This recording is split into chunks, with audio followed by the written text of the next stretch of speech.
Hello, everybody, and welcome or welcome back to the second shelf and to another installment in my sort of kind of new series about favorites and book related. I'm not talking about candles or scent or stuff like that. No, book related. I made a video a couple of weeks ago about 5 fabulous female characters. I will leave a link to it down below if you are interested in watching it. And this time I was thinking, it's Women's History Month. We had International Women's Day.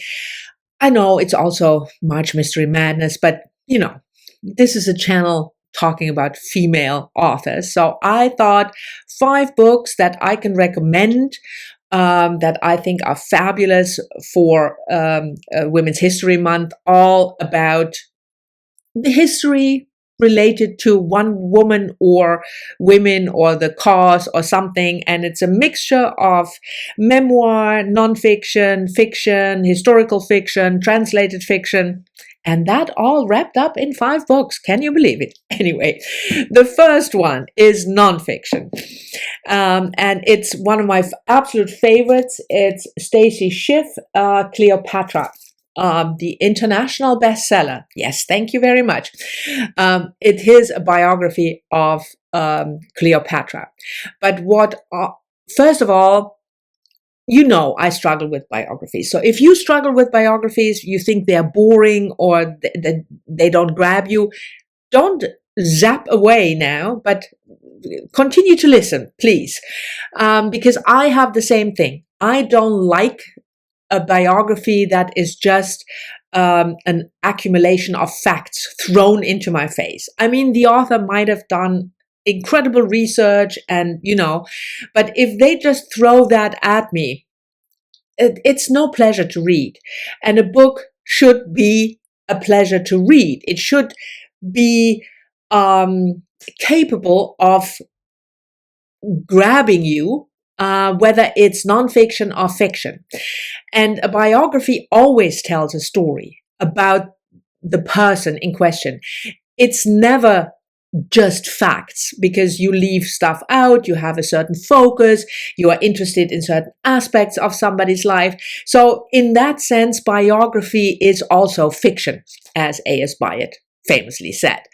And this one about Cleopatra checks all the boxes that you have to check when you want to write a good biography. It is a fantastic story. It's engagingly told. It is from a certain perspective, and Stacy Schiff goes at great length in the beginning of telling us what the issue is with the source material that was mainly Roman source material, not very much positive. They don't have a positive attitude towards Cleopatra. So it's really making this woman alive, and it's a fantastic read. And it was my first buddy read ever with Heidi from my reading life, so it holds a special place in my heart anyway. But I can certainly highly recommend this. Then we move on to historical fiction. And that book it's an older book I think it was published first in the 50s. Let me check. As always, I'm bad with the numbers. Yes, 1958. Oh, by the way, the Cleopatra was published 2010. And that is The Winthrop Woman by Anya Seton. This is about the Winthrop family. You probably know the male part of the family, co-founders of the Massachusetts Bay Colony. And this follows the Elizabeth Winthrop, a courageous Puritan woman in the 17th century America who finds herself at odds with her heritage and surroundings. So she was married into the governor's family, John Winthrop, but stuff happened. And I really appreciated the way that the author told a probably rather well-known story. Certainly if you are US American, you heard about the colonies and the Massachusetts Bay Colony, and probably also about the governor, John Winthrop. But this is told from a different perspective and gives a different angle to the story, because it was not only man, back then in the days. There were women too. It is a bit broad, as you can tell. So I felt that at times it dragged a little bit. It was a little bit too, could have been maybe clipped and shortened a bit. That is also maybe the time in which it was written. The 1950s, you had longer stories, you took more time. Readers weren't as impatient maybe as in the 21st century, and certainly I'm one of the impatient readers, always have been, even before the 21st century. So I will say it is quite long, but still it's engaging. It's very suspenseful in a way. You want to know what happens. It's not a fairy tale story. Don't get me wrong. This is not a romanticized story of the woman who then, she is our heroine, Elizabeth, but it was not an easy life for various reasons. So if you're interested in that part of history, US American history, but from a different perspective, want to read historical fiction about it, I can certainly recommend this one. Then we have Memoir. And a memoir that is, now let me start with the book. Mary Seacole, The Wonderful Adventures of Mrs. Seacole in Many Lands. This was published in the 19th century, 1857. And it was written by Mary Seacole. She was a Jamaican woman, nurse, healer, kind of, Florence Nightingale, but different. The Crimean War, she cared for soldiers. She had a very interesting life. And again, it's a different perspective from the perspective you normally read about.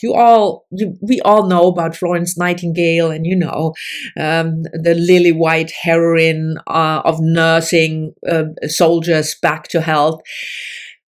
Nothing wrong with Florence Nightingale, but this gives a different perspective. Why I hesitated in the beginning is it's not a fantastically written book. It is her account of her life, and that is the interesting part.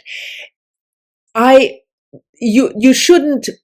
No, you shouldn't. That you can do whatever you want, but it's maybe not a book that should be read for the literary quality of the writing or the structure or the way she tells this autobiography or memoir. But it's giving a perspective that I think you don't really read a lot about. And that's why it's an interesting book and an important book. So I can recommend it, but certainly recommend it, but don't expect this, fantastic literarily written memoir, because it's not. But it's still interesting and worthwhile. And then we have historical fiction, translated fiction from an author. Yes, I know her. She's a friend of mine. She's also Dutch, Eva Meyer. She wrote this fantastic little book called Bird Cottage. I mean, the cover, isn't that fabulous? Translated from the Dutch by Antoinette. Antoinette is her first name, Antoinette Fawcett. This is about, again, a real life woman, but then a fictionalized account of her life. Len Howard. Was it Howard's? No, Howard. Len Howard.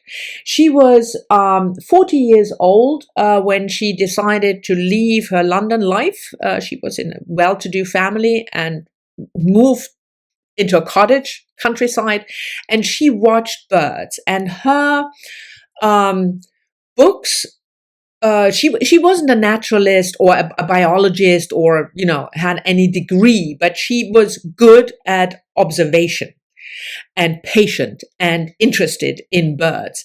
And her books about life the life of the birds that she encountered in her bird cottage are really famous. I will leave a link to her Wikipedia page down below so you can check her out if you haven't heard of her. I haven't before this book. And this is just a very charming, delightful book about her life. So the first part, when she, until she's 40, and then the second part when she starts living in the cottage and observing birds, writing it down. It's just really a delight if you're interested in female history and birds, or the natural life of animal. Pick up Bird Cottage by Eva Meyer. Then we have a book that also gives a different perspective, and I'm looking up the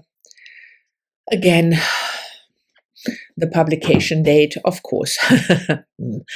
And it's nonfiction again, and it is this one. I raved about this book, Lenny Gooding's A Bite of the Apple, A Life with Books, Writers and Virago. So this is the history, and now I looked up the publication date, and it's gone right out of my head again, 2020. Lenny Goodings was one of the she was not one of the founders of Virago, but she was employed after a year or so. So it was founded in 1973, and she was employed 2 years later, first as a publicist, and later she became one of the publishers, editor-in-chief. And this is her account of the story of this publisher, Virago Press, who had this idea of publishing female authors. A feminist approach, a bite of the apple. They wanted to have a bite of the publishing apple for women. And it's a really interesting story about what Virago Press, and you could probably write a similar book for the feminist press in the US and other presses in other countries if they exist. But Virago Press really changed the publishing landscape. Because of their focus, as did feminist press, by the way, and they still do. Virago Press had a bit of a broader viewpoint about which books you should publish. So they published controversial feminist nonfiction, but they also published the more Patricia Highsmith, for instance. So crime. I mean, they're good books, but it's not like hardcore feminism. But they had this wide range of books. And Lenny Goodings takes us from the beginning, almost 2 years after, until almost the present day. And her story of Virago Press and what Virago Press wanted to do and what the publishing landscape for female authors looked like at that time is really riveting. So it is truly a female history in the publishing industry. And I thought it was well written, not too much name dropping, and then I met this famous author. She meets famous authors, yes, but it's done in a really, subtle way. And it's a joy to read if you're interested at all in that topic. So those are 5 books that I can recommend if you want to read about women's history, about female history, whether it's a memoir or historical fiction or nonfiction. I hope you've enjoyed it. Thank you very much for watching. I'm always looking forward to your comments. If you have suggestions for Women's History Month, certainly let me know. But I'm looking forward to any other comments as well. And I'll talk to you all soon in the next one.